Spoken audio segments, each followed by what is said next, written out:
Okay, so here we are again with our Stage 3 Games and Sports lesson.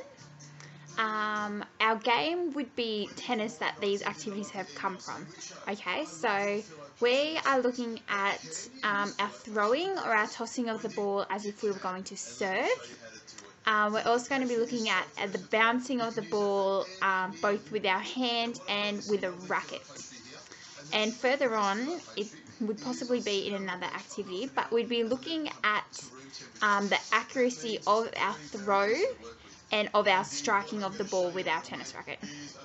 Okay, so that would be further along once we have mastered our tossing of the ball in our hand and the bouncing of our ball with our hand and our racket.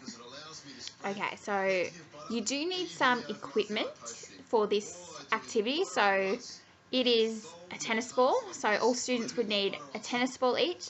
They would also need a tennis racket, so possibly the schools would have a set of tennis rackets, here's hoping. We'd also need later on in our activity just any sort of target. So what I've got here is just a big blue dot on cardboard that I've painted to use as our target for our accuracy. So the first thing that we do, let me just shuffle back, is the first thing that we need to do in a game of tennis is to practice our throwing, okay? So it's not our throwing as if you're going to throw a ball to somebody else. It's our throwing so we're going to serve. Now the thing here is with tennis is we'd have our racket in our right hand, our dominant hand. So if you're right-handed, it's right hand. If you're left-handed, it would be your left hand. So when we toss our ball, it's actually in our less dominant hand. So in that case for me is my right hand. Now, just to start off, you just be doing small throws using your hand-eye coordination to toss the ball up about 1 metre high and catch it again. Okay, just not too hard, so just to make sure that so it's stage 3. So majority of stage 3 kids would be able to throw a ball up in their non-dominant hand and catch it again. Okay, to move on from that step is what we do is from our small metre throw, we need to toss it right up in the air again and catch it. So we'd be throwing it possibly 2 to 3 metres up in the air. So it's got to be, so with this throw we're looking with your technique. So you've got a straight arm majority of the way up and you're going to toss it up and catch it again in your non-dominant hand. So as a teacher I'd be going around assessing that the kids are throwing it with the correct hand, and knowing your students you'd know what hand that would be. Just making sure that they can toss it up in the air. The next thing that we'd practice doing is we'd grab our tennis racket, and to add in our hand-eye coordination with our racket is we'd just be hitting our ball nice and low, and we're just after the control in this one. So we'd be getting students again to focus on their hand-eye coordination of our single-handedly, it's not batting but striking of the ball. Okay. Once students have mastered that plan, which is pretty simple, we then get them to move on to be able to do the bounce on the ground. Now I'm inside here on carpet, so my ball's not going to bounce that well. But what we want is our students to be able just to stand still with their racket in their dominant hand and continually bounce the ball. I'd like the students to be able to bounce the ball slowly, and then I'd like them to be able to speed up and bounce it nice and quick. From here, I want them to be able to change it up. Toss it up in the air, bounce it down low. Toss it up in the air, bounce it down low.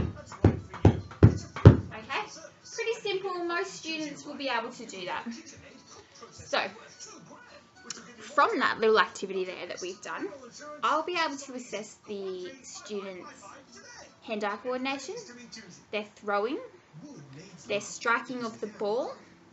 So at this point in time, we haven't added in any targets. That would be our next lesson across, okay? So with a group of people, which I don't have here at the moment, I'd, with their throwing, get them to throw with their non-dominant hand to each other. Okay, so practicing it up nice high in the air, but to somebody else. Okay, so as if it's going up and over and back. So you can do this in pairs or you can do this in small groups.